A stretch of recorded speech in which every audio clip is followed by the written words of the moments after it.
he was asked about what he did to cure writer's block. And his answer was to do a geographic, that's what he called it. He would take his guitar and go someplace he'd never been. And the idea was he would awaken his sensibilities to something that he wouldn't have written or couldn't have written if he just stayed at home. So I thought I would start traveling. I didn't have any kids, I didn't have a wife, and I decided I would go to some places that I'd always wanted to see, most of them musically rich in some way.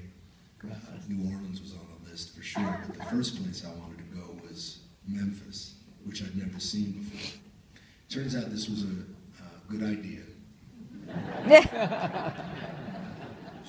I went there looking for inspiration, and that's really usually the time you ever find it, right? When there's a conscious effort that you want to try to get something from the place and make it into a song.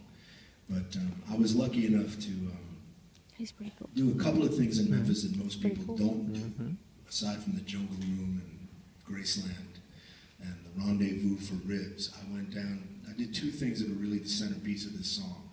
The first thing I did was go to a place called the Full Gospel Tabernacle Church, which on a Sunday morning, if Al Green isn't on the road, you hear him preach the gospel. This is his ministry.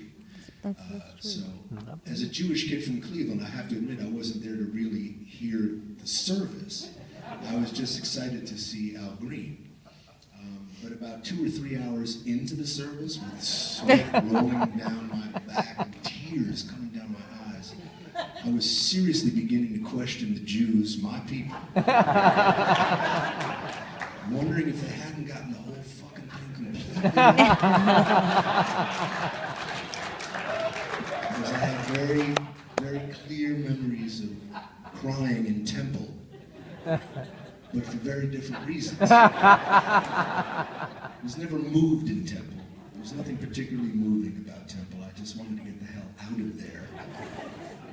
But at Al Green's church, there were people dancing in the aisles, getting the spirit. The band was killing. Al Green's voice was stronger and stronger by the hour.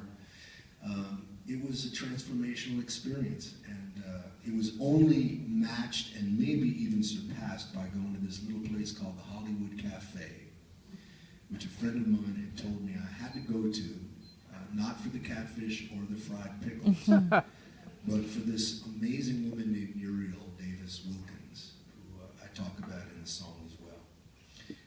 Muriel was a school teacher during the week, and on the weekend she played the Hollywood Cafe. Sat up there at a beat-up old upright piano and sang mostly gospel songs and standards. And the minute I walked in the door of this place, I looked at her and I fell in love. She had the greatest smile, the greatest voice, beautiful, beautiful spirit.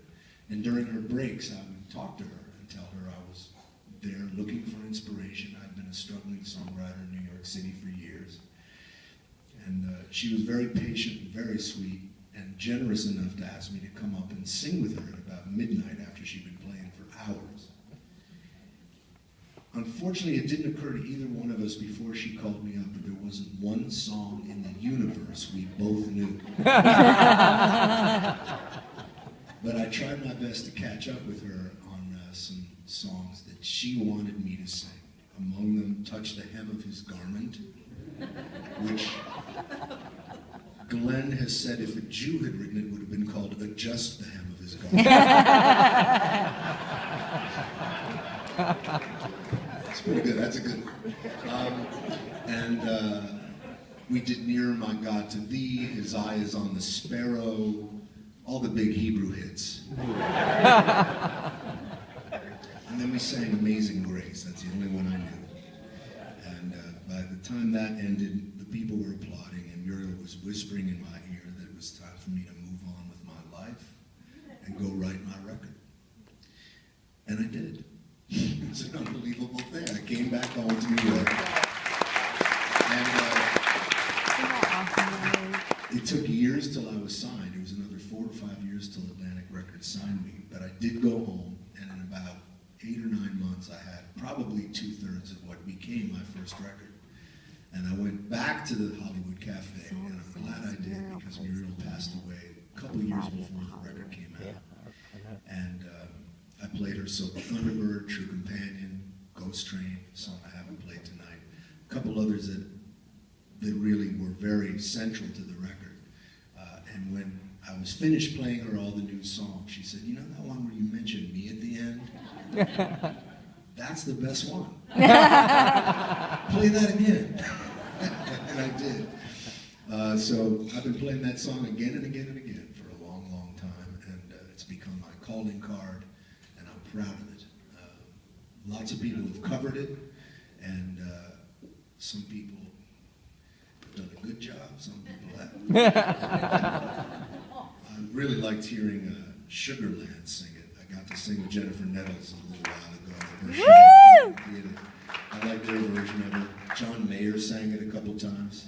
A few other people recorded it, and some people still think it's Eric Clapton or Bruce Springsteen, but it's my fucking song.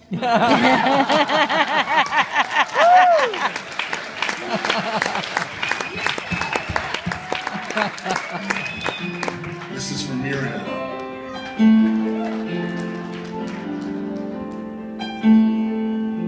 Put on my blue suede shoes, boarded the plane, touched down in the land of the Delta Blues, in the middle of a pouring rain. W.C.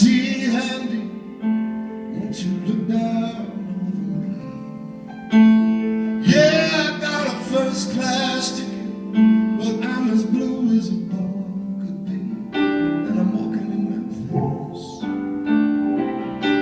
walking with my feet 10 feet off a beat, walking in Memphis. But do I really feel the way I feel? I saw the ghost of Elvis on Union Avenue. I followed him up to the gates of Graceland.